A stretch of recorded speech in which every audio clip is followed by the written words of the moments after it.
आज हम देखेंगे क्लास 8, सब्जेक्ट है इंग्लिश और उसका 2.1 लेसन वोकेशन।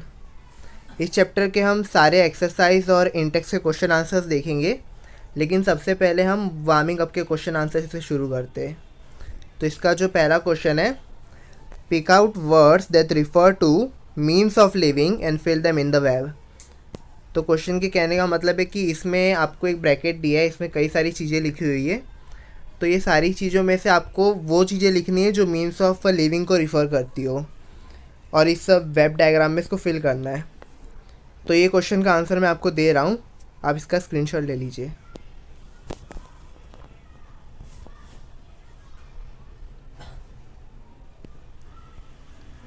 नेक्स्ट क्वेश्चन पे आते हैं। सेकेंड क्वेश्चन है, using a good dictionary find the shades of difference in the following. तो इसमें 4 चीज़ें लिखी गई है, profession, vocation, business and occupation, और ये किस चीज़ को रिफ़र करता है ये आपको डिक्शनरी में से देख के बताना है। मैं इसका आंसर आपको दे रहा हूँ, आप स्क्रीनशॉट ले लीजिए।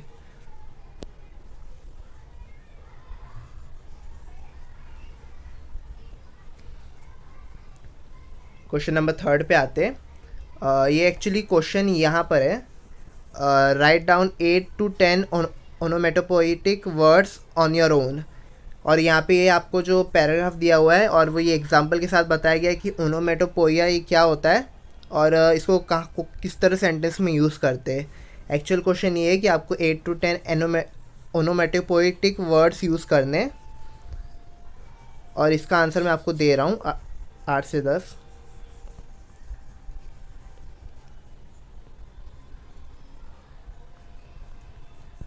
आइए, हमारा वार्मिंग अप ख़त्म हो गया, तो हम इंटेक्स क्वेश्चन पे आते हैं।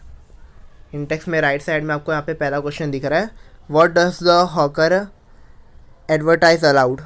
इसका आंसर आपके सामने है।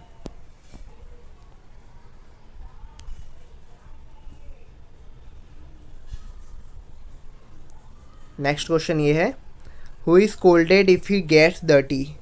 इसका भी आंसर आपके सामने है।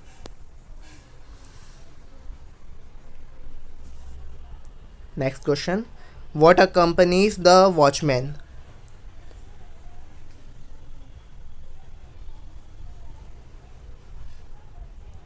तो ये इस तरह ये पोएम के इंटेक्स क्वेश्चन ख़त्म होते। अभी हम इंग्लिश वर्कशॉप पे आते। ये आपके एग्ज़ाम में सबसे ज़्यादा यहाँ से क्वेश्चन आते। पहला क्वेश्चन है, which of the following words और phrases match in meaning to the underline ones. तो इसमें अलग अलग वर्ड्स दिए हुए, ये आपको अंडरलाइन जो वहाँ पे आपको फिल करना है, यहाँ पे जहाँ पे अंडरलाइन यहाँ पे गैप है। तो इसका आंसर आपके सामने है।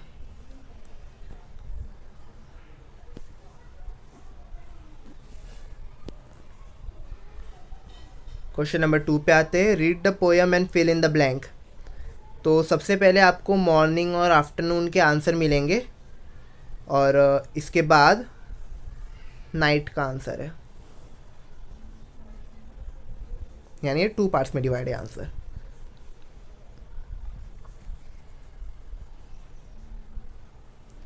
क्वेश्चन नंबर 3 पे आते हैं, think and answer in your own words. पहला क्वेश्चन है, what could be the age group of the speaker in the poem. इसका आंसर आपके सामने है।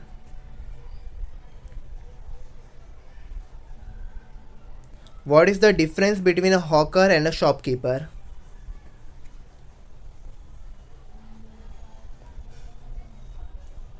How do parents react when they see children soil their clothes in dust and heat?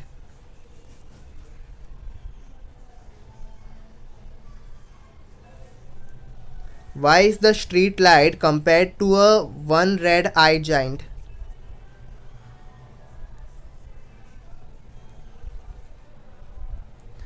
What exactly does the speaker in the poem crave for?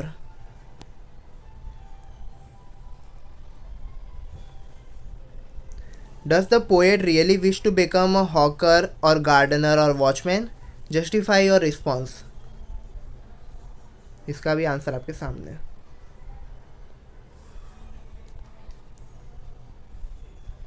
आइए question number 4 पे आते हैं, say why the speaker of the poem wishes to be a. First है hawker, इसका answer 2 parts में divide है, आप screenshot ले लीजिए।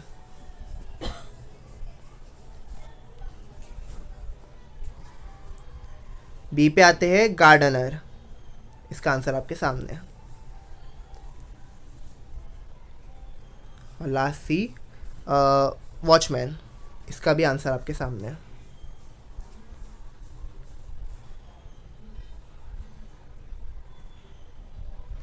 क्वेश्चन नंबर 5 पे आते हैं, pick out lines that contain alliteration, simile, repetition and onomatopoeia. तो पहले एलिट्रेशन आएगा, इसका स्क्रीनशॉट ले लीजिए। इसके बाद सिमिली, फिर रेपिटेशन और लास्ट में ओनोमोटोपोइया।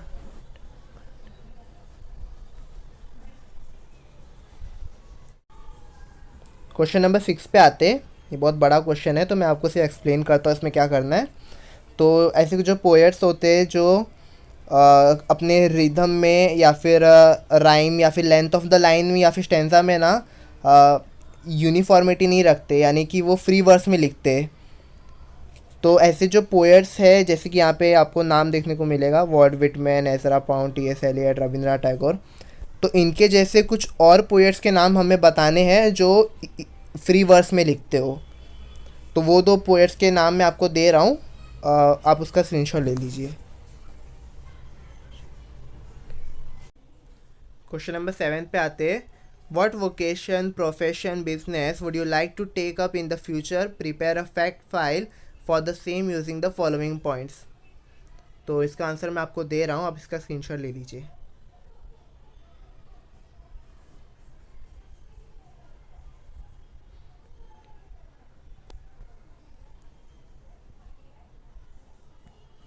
क्वेश्चन नंबर 8 पे आते हैं, read and understand the following poem paper boat and right it's paraphrase in your own simple language. You may take the help of the dictionary or internet. The first line is done for you. तो यहाँ पे आपको एक line दी गई है और आपको उससे एक्सपांड करना है अपने शब्दों में, और उसका टाइटल है पेपर बोट। मतलब ये एक पोएम है, उसको आपको एक्सपांड करके लिखना है। ये 3 पार्ट्स में डिवाइड है।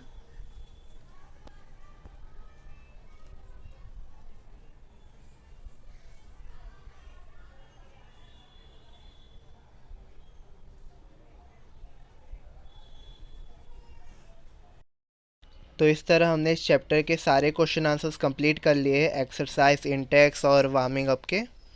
Thanks for watching.